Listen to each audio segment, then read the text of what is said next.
European leaders have gathered in the Polish port of Gdansk to mark the 70th anniversary of the end of World War II in Europe. A midnight ceremony is being held at nearby Westerplatte, where the first shots of the war were fired. The anniversary is also being marked by events around the world at the weekend.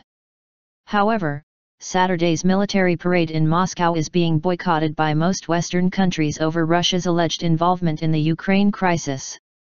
Parade of cynicism. In a weekend interview with the Gazeta Wyborcza daily, Polish President Bronislaw Komorowski said the end of World War II did not bring freedom to Eastern Europe because states were subordinated against their will by the Soviet Union. Events in Gdansk were attended by the presidents of several countries including Bulgaria, the Czech Republic, Estonia, Lithuania, Romania, and Ukraine, Mr. Komorowski's office said. UN Secretary-General Ban Ki-moon is also attending.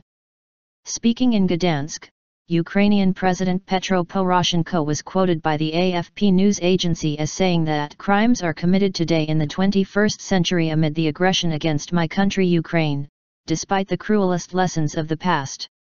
The Ukrainian leader also described Saturday's event in Moscow as a parade of cynicism.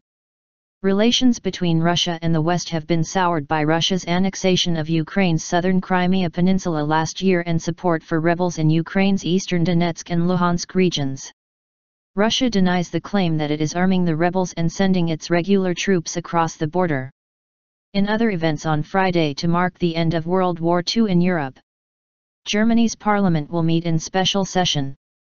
French President François Hollande will attend a ceremony at the Arc de Triomphe in Paris.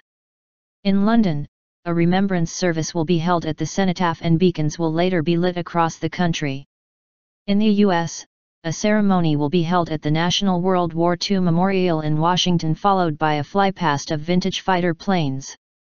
On Thursday, German Foreign Minister Frank-Walter Steinmeier laid a wreath at the site of the Battle of Stalingrad, now called Volgograd, in which 1 million people are thought to have died in 1943. Nazi Germany invaded Poland on September 1, 1939, shelling a Polish garrison at Gdansk. The UK and France declared war on Germany 2 days later.